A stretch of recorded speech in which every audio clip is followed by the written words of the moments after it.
Prašau, pamokyk kokį nors pratimą sėdimajam nervui, tam, kuris eina į koją, kai koja nutirpsta, dilgčioja. Šiame vaizdo įraše parodysiu, kaip prižiūrėti sėdimąjį nervą namuose, naudojant paprastus pratimus. Šis vaizdo įrašas gali padėti visiems, ypač jei turite uždegusį, sudirgusį, užspaustą sėdimąjį nervą arba jei turite juosmens disko išvaržą. Ir svarbiausia, pamatysite, kad nereikia būti jaunam, lieknam ar labai lankščiam, kad galėtumėte atlikti šiuos pratimus ir pagerinti nervų sveikatą. Sėdimasis nervas dažnai sukelia problemų, nes tai yra didžiausias nervas kūne, jis yra storas nervas. Jo storis yra maždaug 2 pirštų ir jis eina per visą koją. Pratimai, kuriuos čia atliksime, skirti atpalaiduoti pagrindinius taškus, kurie spaudžia, dirgina ir net uždegina sėdimąjį nervą. Beje, aš niekada nesupratau, kodėl žmonės galvoja tik apie stuburą ir kriaušinį raumenį, kai sėdimojo nervo problema gali būti bet kurioje kojos vietoje. Taigi, pradėkime nuo viršaus ir eikime žemyn. Pirmasis spaudimo taškas yra pačiame stubure, tai yra foraminas, ta skylutė, per kurią eina sėdimojo nervo šaknys. Jūs atsigulsite ant pilvo, svarbu, kad pėdos būtų už lovos, sofos ar paviršiaus, ant kurio gulite, krašto. Padėkite rankas pečių linijoje. Galite laikyti jas plačiau arba siauriau. Atsipalaiduokite nugarą, nenoriu, kad įtemptumėte nugarą, jėgą naudokite tik rankose. Ištieskite rankas lėtai, žiūrėkite kiek galite, be jėgos, be skausmo. Ir grįžti. Neskubėkite. Daugelis žmonių jaučia, kad stuburo galas yra sustingęs, tarsi būtų vienas blokas, tarsi viskas būtų viena visuma. Viena dalis beveik nejuda. Ir būtent iš čia prasideda sėdmens nervas – L4, L5 ir kryžkaulis. Tai atliksite 10 kartų neskubėdami. Per šiuos 10 judesių tarsi atliekame atpalaidavimą, atrakiname, tarsi suteptume stuburo galą. Atliksite 10 kartų, tada pailsėsite ir pakartosite šią seriją 3 kartus. Tai yra 3 serijos po 10 judesių.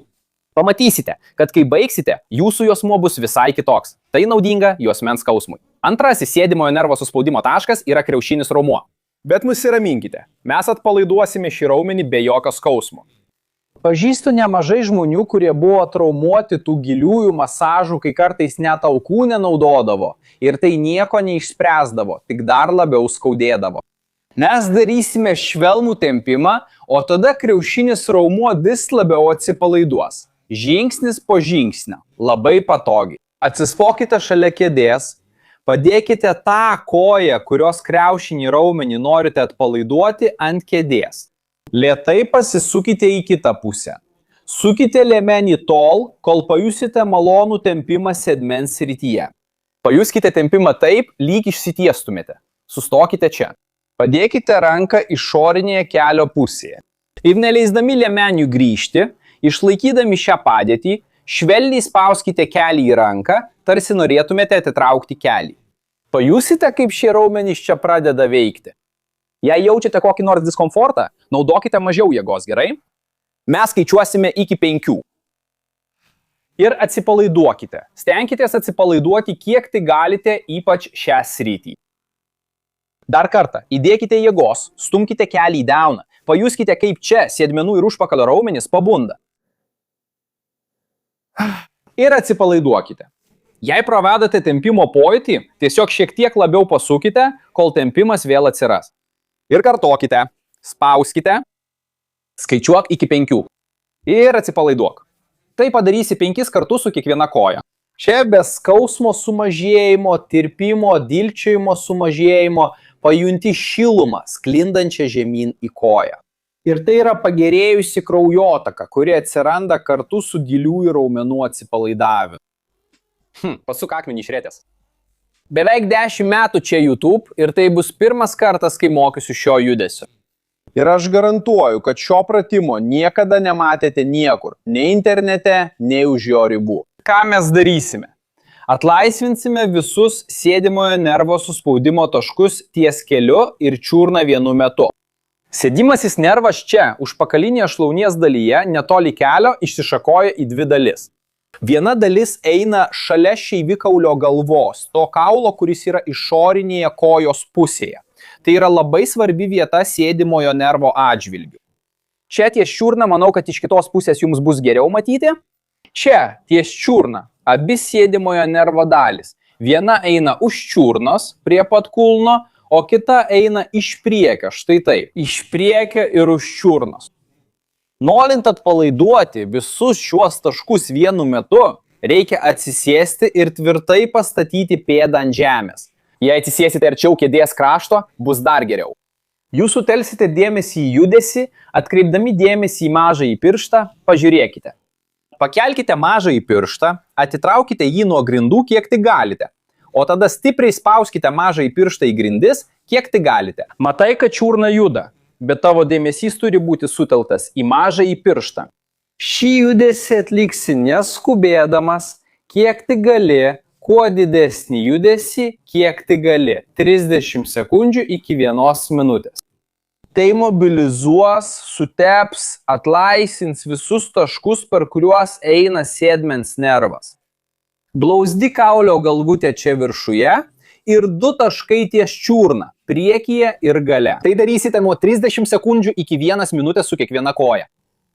Taip gavosi dar geriau. Šiuos 3 pratimus, kuriuos ką tik atlikome, norint atpalaiduoti sėdimojo nervo trajektorijos taškus, galite daryti 2 ar 3 kartus per savaitę.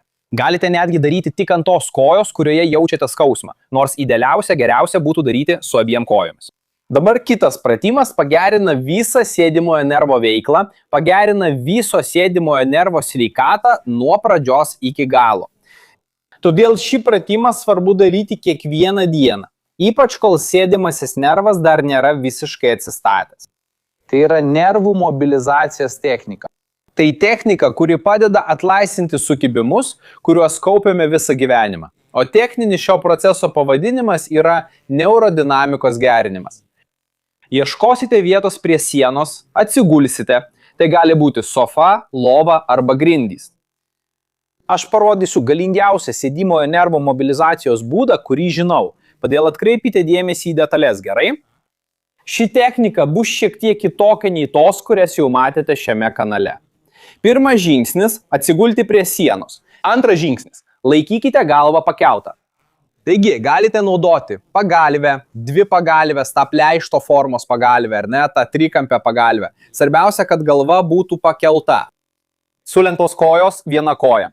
Jūs ištiesite ir atremėte kulną į sieną. Ar matosi pėda? Taip. Patraukite pėdą link savęs. Štai, padarykite tokį judesį. Štai. Pažiūrėkite, ką jaučiate užpakalinėje kojos dalyje. Jeigu pajutote skausmą, tempimą ar diskomfortą, vadinasi, esate per arti sienos. Tokiu atveju atsitraukite. Jeigu, kaip ir aš dabar, nieko nejautėte, jokio tempimo, vadinasi, esate per toli. Taigi, priartėkime prie sienos. Remkite kulną, kelias ištiestas ir traukite pėdą. Dabar jaučiate tempimą. Šioje tempimo padėtyje be skausmo atliksite tą judesį su pėda.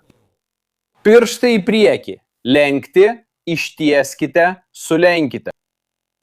Ištieskite, nulenkite pėdą, darykite tai lėtai, neskubėdami. 60 kartų visada sustokite, jei pajusite nuovargį arba jei vėl ims reikštis sėdimojo nervo dirginimas. Pradeda skaudėti, pradeda tirpti, atsiranda dilgčiojimas. Nuleidžiate koją, palaukite, kol praeis nuovargis, skausmas, tirpimas ir dilgčiojimas. Tada grįžtate ir užbaigiate 60 judesių. 60 kartų su kiekviena koja. Norite dar labiau pagerinti? Yra raumuo, jis kai susikaupia įtampa, imituoja sėdimojo nervo skausmą. Parodysiu, kaip lengvai sustiprinti šį raumenį šiame vaizdo įraše. Tiesiog spustelėkite čia ekrane. Jei šiandien galėsiu tau padėti, padėkok man pasidalindamas šiuo vaizdo įrašu su žmogumi, kuris turi sėdimojo nervo problemų, jaučia nutirpusią ar dilgčiojančią koją, turi juosmens disko išvaržą. Tik tiek ir prašau. Padėk šiam vaizdo įrašui pasiekti tuos, kuriems jo reikia. Aš atsisveikinu, didelis apkabinimas ir iki kito karto.